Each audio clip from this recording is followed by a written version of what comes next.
Исәнмесез, хөрмәтле дуслар, хәерле кич. Добрый вечер, дорогие друзья. Вы смотрите канал Дуслык 42. Смотрите проект «История татар города Кемерово». В студии для вас работает Саттаров Мансур, руководитель Татарского культурного центра «Дуслык». В студии у нас сидит поистине легенда нашего ансамбля. Человек, который создал 33 года, не ошибаюсь, назад наш Татарский культурный центр «Дуслык». В общем, встречайте бурными аплодисментами Тухватуллина Роза. Здравствуйте, дорогие друзья. Очень приятно встретиться с вами, хотя нелегально, но тем не менее очень приятно. Роза, я думаю, наши зрители постоянные уже знают вас, как прекрасного чтеца, певицу, но все-таки расскажите немножко о себе. То есть, где вы родились, когда начался ваш творческий путь? Я родилась в Башкирии, в небольшом городке Янаул.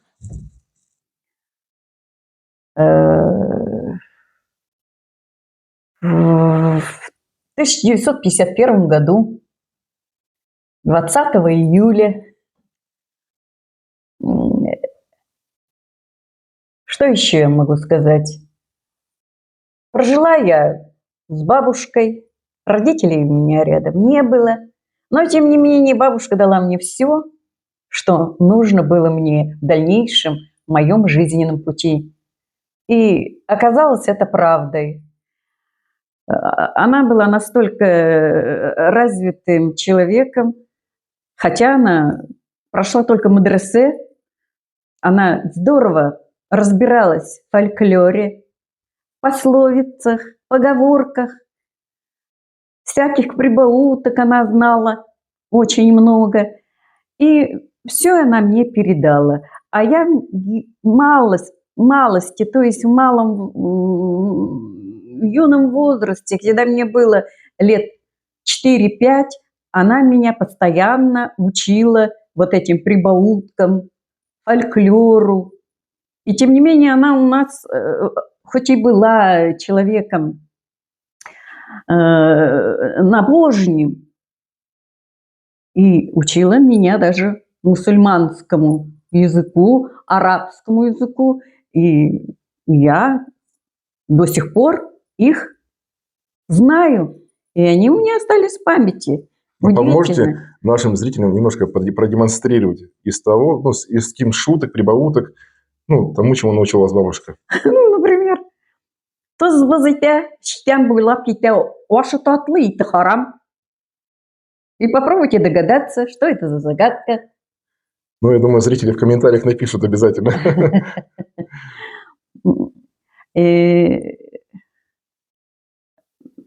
Что еще? По ходу я, может, вспомню, буду говорить. А пока... Я думаю, зрителям будет интересно узнать не только, скажем, о семейную жизнь, да, а вот про школу, что можете рассказать, про студенческие годы. Я школу закончила очень даже хорошо, конечно. В школе я была передовой ученицей, как ни странно, хотя я была очень скромной, робкой. Казалось, из меня ничего не выйдет. Но я какая-то была, хоть и одинокая, но тем не менее я всегда посещала дворец пионеров наш, участвовала во многих мероприятиях художественных, научилась играть на мандолине и давали концерты в клубе во Дворце культуры. А в школе, оказывается, я даже и не знала, что я пела хорошо, что, приехав на, как вам сказать, после 30-летия нас пригласили на встречу школьников. Угу. И мне говорят: «Роза, ты так пела хорошо, ты нам спой что-нибудь». Но я в то время исполняла не татарские песни, а исполняла только русские. В моем репертуаре в основном была Ольга Воронец. Это которые поют «Деревенька моя». Да, да, да. И почему-то она мне от сердца тронула. Мгм. А татарские песни я знала. Откуда? У меня еще были дяди, которые меня научили этим песням. Говорят, я в 6 лет знала 50 татарских песен и давала соседям Концерт. концерты. И все поражались, якобы, что как-то мне 6 лет, я такие песни знаю задушевные, длинные, которые морочили голову. Но для меня это казалось просто игрой. Я не понимала, это только в дальнейшем, вот по ходу жизни я начинала понимать, какие тяжелые песни, типа «Яшлек», «Рамай», и это я знала. Но теперь, конечно, извините, я не могу знать я ни слов, но мелодия, она знакома. Мои дядя, один играл на баяне, другой на аккордеоне. Особенно тот, который играл на аккордеоне, ловил меня на мелодиях. Там вот сейчас же играют там тон, как 1-2 тона, и я сразу могла угадать. Мгм. И они поражались. То есть, получается, у вас такая творческая семья. Да, творческая семья получилась. Вот так вот. Именно. Просто меня ты, Мансур, поставил в такое положение, что я вроде бы, как вам сказать, не задумывалась над этим, а вы мне открываете глаза, как будто я на самом деле такая творческая личность незаурядная. Но нет, это не так, конечно. Просто приехав сюда в 70-х годах, А, кстати, вот как вот здесь оказались вы? просто получилось, что здесь были у меня родственники. Приехала в гости и осталась здесь. Меня не отпустили, хотя я должна была поехать. Особенно меня в институте искал мой руководитель, который потерял меня. Почему-то я там, как альтовский голос, я нужна была там. Ну и он меня еще готовил на сопрано, а я как-то не склонна была. Так вот, приехав сюда, конечно, я не ожидала, что окажусь в таком ракурсе, что не задумывалась о том, что я буду петь, не задумывалась о том, что когда-то у нас будет ансамбль. Ну, вот, получается, вы окончили творческий вуз? Нет, абсолютно. У меня один экономический, другой исторический. Вот поэтому говорю, интересно, вообще интересно мне, как так получилось, что вы здесь остались? И если я вас знаю как истинного патриота татарской культуры, человека, знающего, понимающего в этом деле все, наверное, и так или иначе вы не уехали обратно в Башкирию, где, казалось бы, ну, татарская культура живет и процветает, а остались здесь. Ну, конечно, есть какие-то сожаления, но не сожалею, потому что я здесь встретила друзей, встретила мужа, встретила... Ну, вот понимаете, просто окружение меня очень, как вам сказать, вдохновило. Вот это окружение, люди. И мне встречались только хорошие люди, только добрые люди. Я как-то... У меня не было врагов. Я никогда в жизни ни с кем не ругалась. Абсолютно. И поэтому, может быть, это может быть и издержки воспитания, что я вот склонна была к каким-то однообразию в жизни. И не хотела, может быть, разнообразить, потому что не задумывалась над этим. Была молодая. Для меня все это было само собой В новинку как-то. даже, да? А? В новинку было, Да-да. получается. Все это шло своим чередом. И однажды я встретила женщину-массажистку, татарочка, Минсулу-апай, я вот это ее помню хорошо. Она знала язык, а я, мне казалось, пришла к ней на массаж. И она во мне увидела,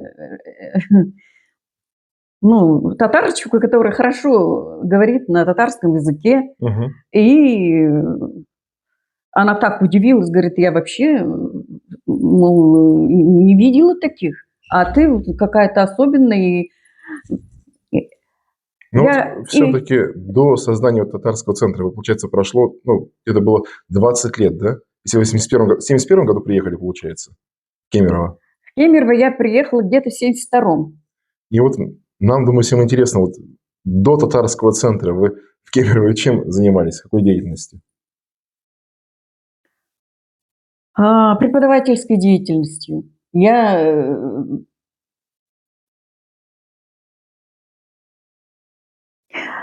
как вам сказать, сразу меня после института пригласили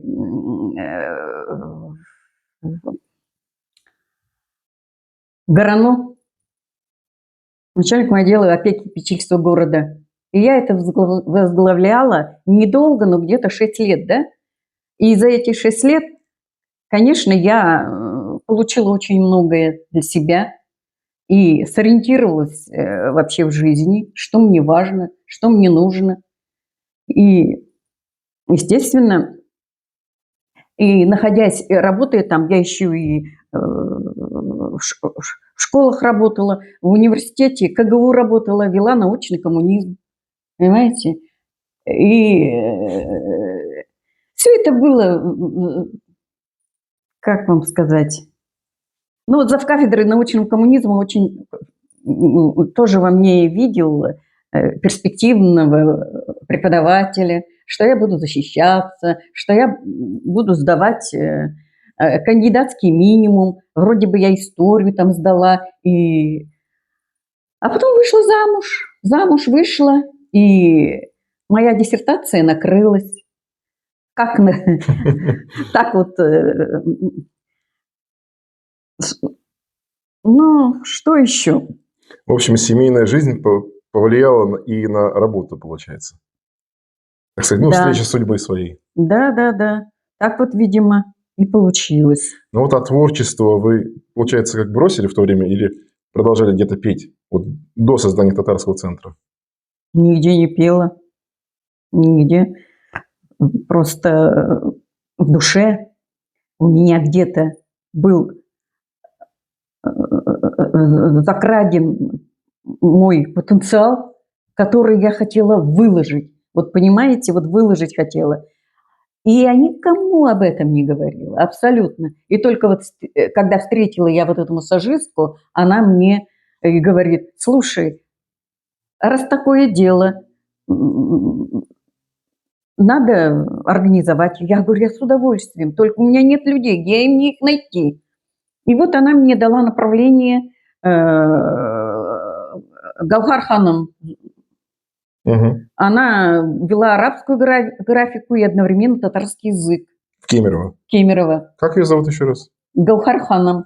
Гаухар ханым. Вот. Вот мы ее не называли Гаухар апа, а Гаухар ханым. Ну, это в татарском языке принято. Да-да-да. Уважительные отношения. Да. Вот, опять же, интересно, да? Вы, получается, ну, к 91 году, да, 90 уже состоялись как личность, у вас семья, ну, то есть в достаток, наверное, был. Да. И Не так, то, что средний уровень. и все-таки, вот мы подходим к самому главному, да, который, ради чего наши зрители сейчас здесь собрались у экранов. Ага. Вот что же, опять же, вас сподвигнуло создать татарский центр? У вас же все, по идее, в жизни все было хорошо, нормально. Ага. Вот для чего? Так вот, все у меня было, сподвигнуло. Но начало это было в 90-х годах, когда развал Советского Союза. Это был отправной точкой создания этого коллектива. У меня уже созрела мысль, что нужно организовать. Вот и встречи, когда встретилась я с Минсулу ханом, она мне вот сказала, иди вот туда-то, Гаухар ханом, значит, у ней ее люди, которые у ней обучаются. Что вы думаете, я, не глядя ни на что, я быстро нашла Гаухар ханом и пришла на их уроки. На их уроки, и там были люди, девушки, мужчины. И вы можете себе представить, вот я с ними, когда познакомилась, они настолько были талантливы, настолько, и знали язык татарский, и умели и петь, и рассказать. Ну, общение такое было восторженное, А где что проходили курсы эти вот по татарскому языку? я Где проходили курсы? татарский. Нет, которые вот Гавхар ханым. Так, где же? В 94-й школе. Угу. В 94-й Да-да. школе я. И вот она же меня сподвигнула, чтобы я вела татарский язык. Ну, пусть я закончила русский язык, почему-то я оказалось, что разбираюсь в языке, и мне ничего не надо было учиться, да. Ну, у меня же были книги, и я постоянно как-то занималась как Саморазвитием, да? Да. Не только я читала, да, я и вот набрала людей, ну, помогла Гаухар ханом и всех. И человек 30 собралось у меня. Люди были разных возрастов, дети с 8 лет до 30 Ну, лет. то есть, получается, можно сказать, что история татарского центра города Кемерово началась с преподавания татарского языка, да? Да, да. И со школы, получается. Нет, я уже после этого, да, дорогие мои, я волнуюсь, и, естественно, я не могу полностью быстро сориентироваться. И поэтому вы меня извините, но Ну, получается, вот, даже параллельно шли, получается, да, деятельности. да, я одновременно вела язык в воскресенье, а в среду, воскресенье были репетиции.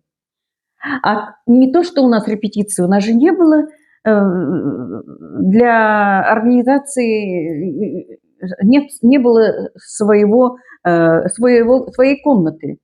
И мы, то у меня, то первый у нас баянист был Дамил Латыпов. И я его нашла через...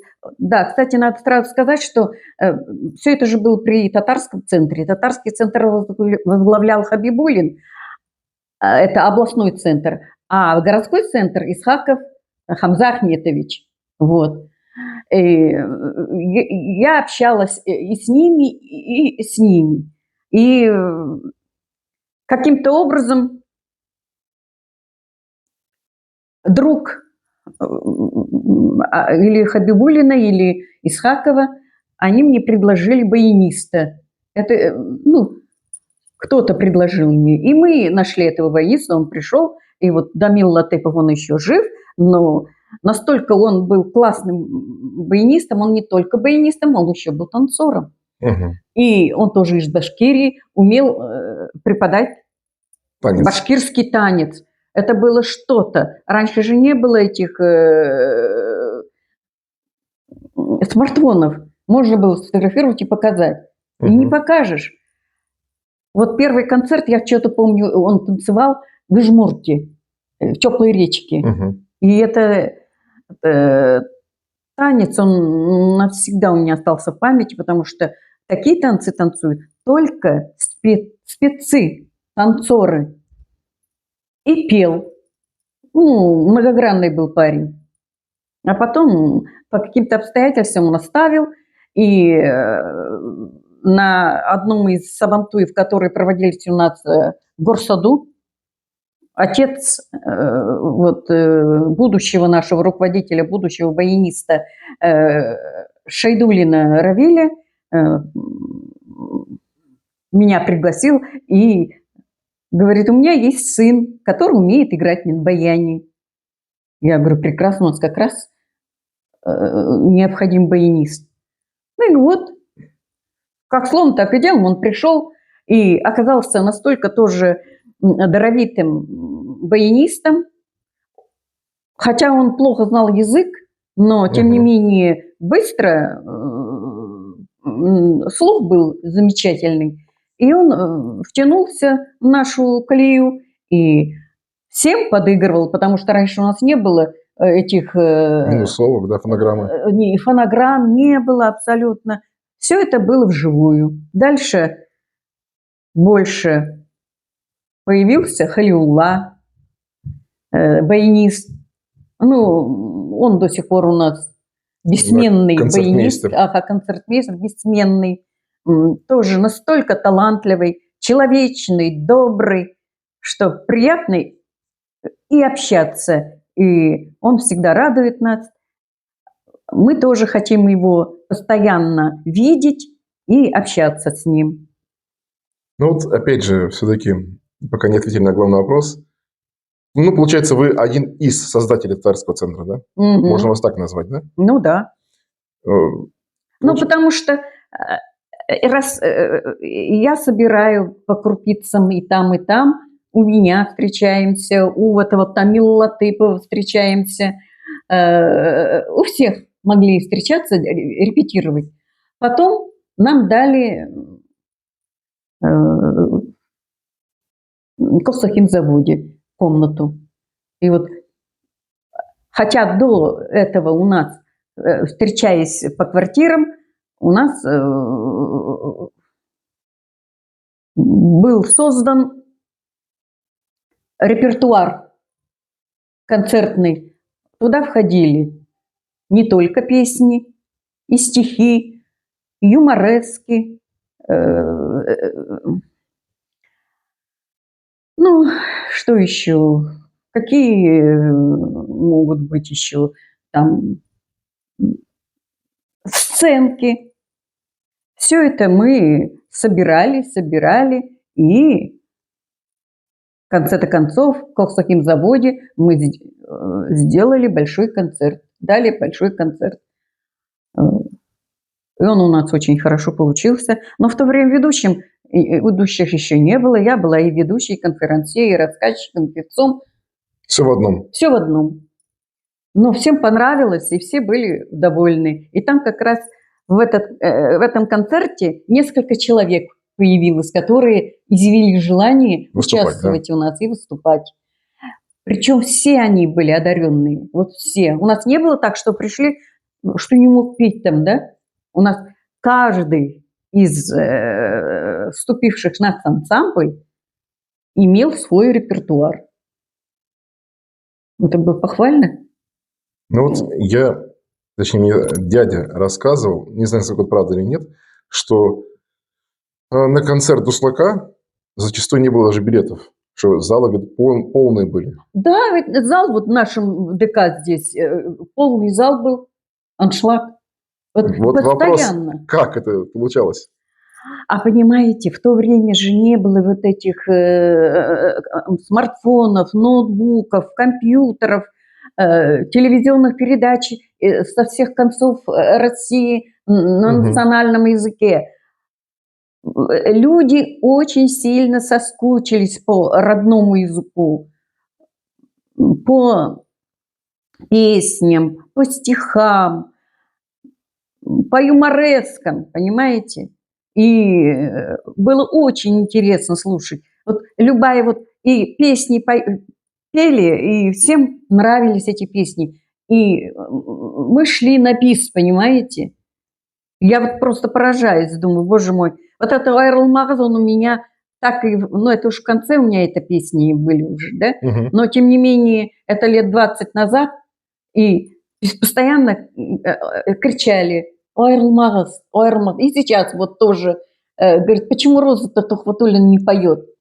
Да. И просят. И я просто хочу сказать, что настолько оно было необходимо в то время, очень необходимо. И повышало настроение, ну, люди радовались. И, естественно, залы были полные. И причем платные билеты были, да? Вначале бесплатные, но потом, ну, у нас же не было средств. У нас, это потом, в 2000 году появились... Меценаты. Нет.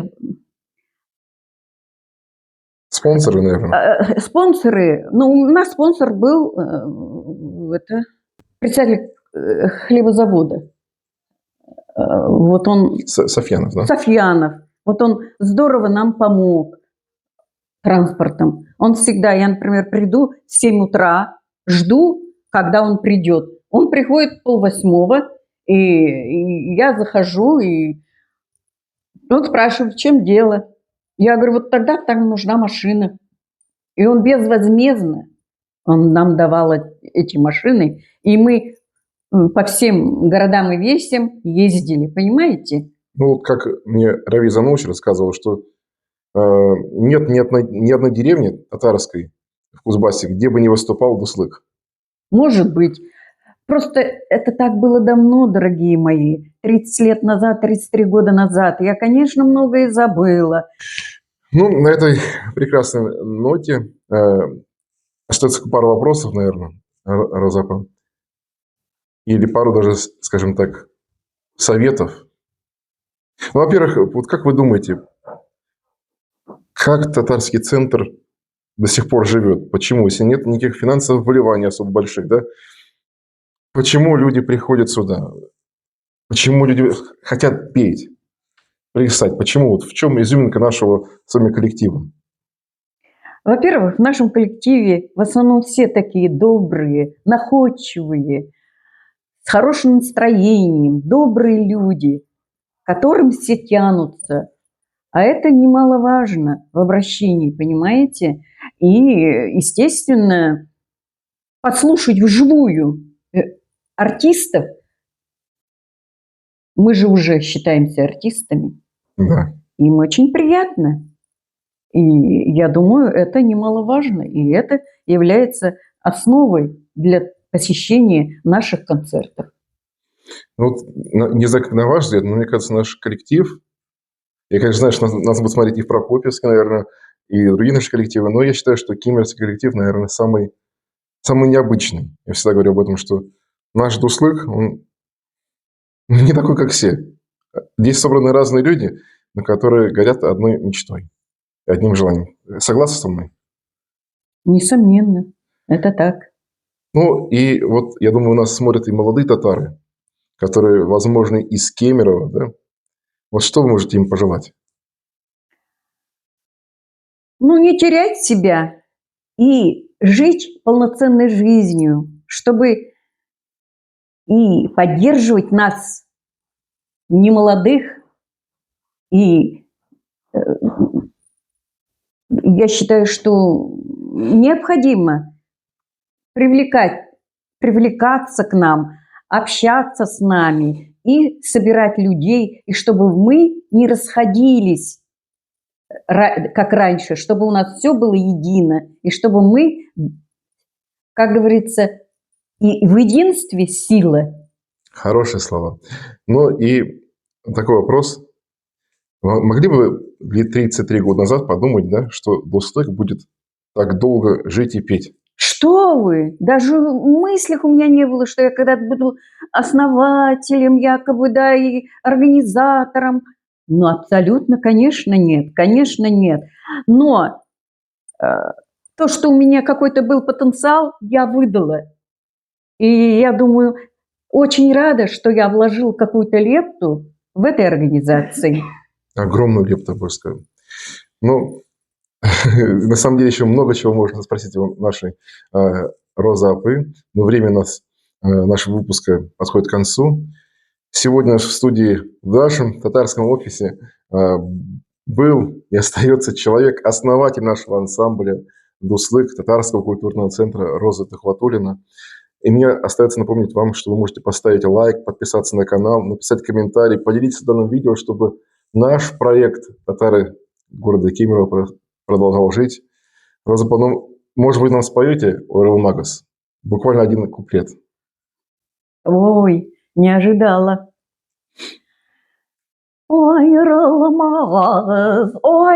Ayrılmaz bulsa da sebepleri kanatlarını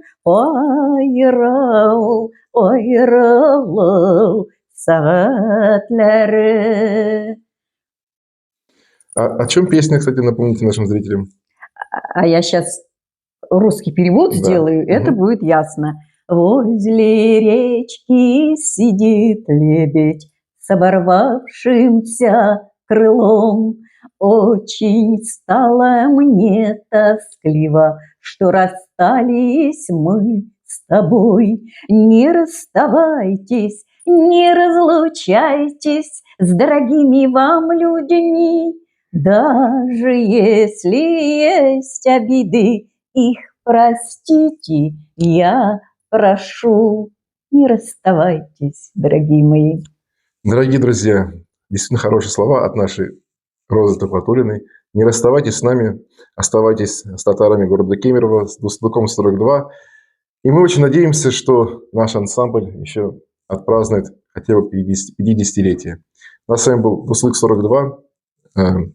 Всем пока-пока. Сау булавыз. Рахмет. Спасибо.